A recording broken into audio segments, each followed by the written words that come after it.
I think in the future, in health and medicine, there's so many new technologies. They're getting faster, cheaper, more powerful. They're converging to a point where we can mash them together in really powerful ways. It's a really exciting era. There's lots of opportunity for innovation and improvement.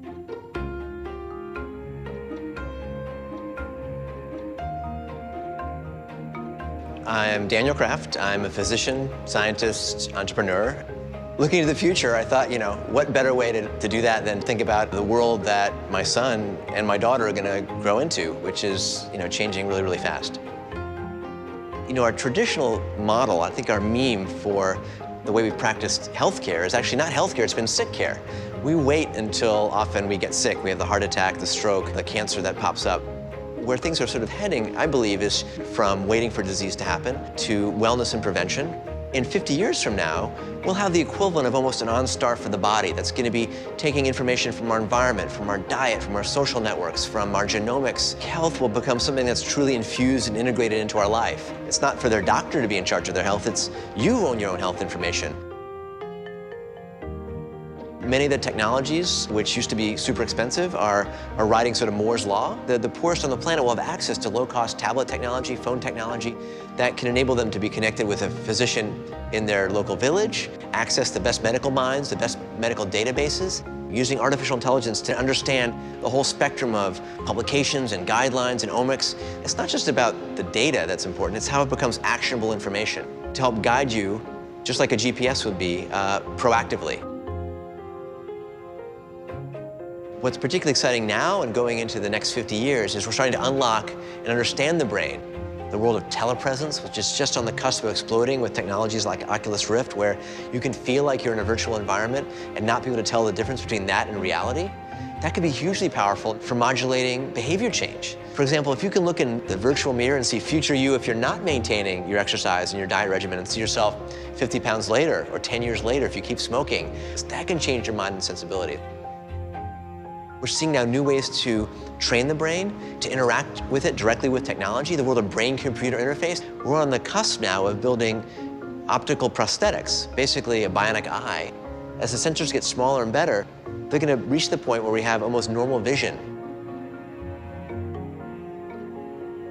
Take a woman who was completely quadriplegic, can't move from the neck down from a stroke or a motorcycle accident, for example, put a chip on their motor cortex, which can read their thoughts, essentially. I want to move my arm to the right or to the left. And she can now control a three-dimensional robotic limb to give her first drink of coffee, for example, in 16 years. We'll have those who have major disabilities connected back to not only prosthetic arms, but maybe rewired and connected to their own.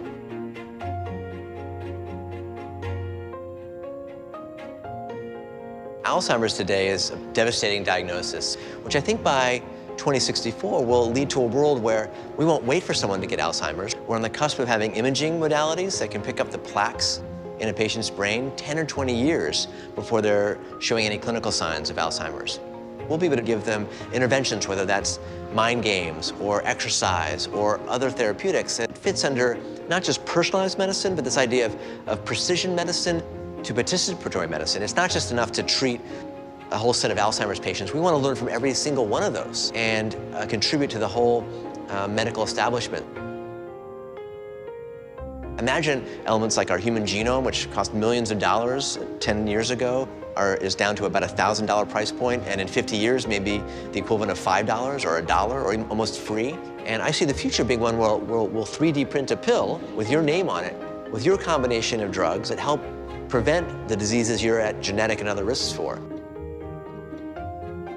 50 years from now, I would hope that many cancers are essentially cured because we're going to find them early.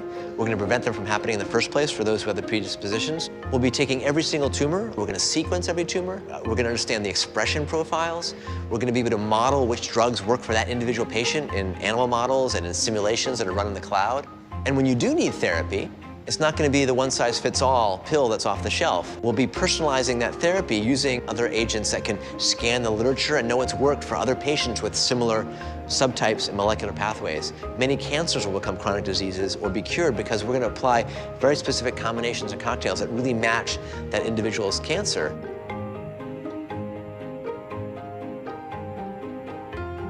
I think the future of health and medicine will not be just going to the high-tech drugs and interventions and devices, but being more attuned to our own rhythms and diets and exercise and behavioral elements. You can have a truly integrated care that's smart, it knows you, it knows your physiology, it can manage the drugs and interventions in a much more personalized way than we have today. Much more of a partnership between the doctor and the patient and the healthcare team. And so it's smart and infused in everything that we do.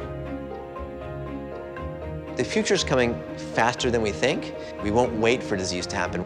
We'll start to cure the well before they even get sick. At Alger, we've always believed great things happen when we think further. So we're proud to mark our 50th anniversary by looking forward to 2064 and presenting Conversations with Tomorrow, a glimpse inside the minds of those who don't wait for the future to happen, they make it happen.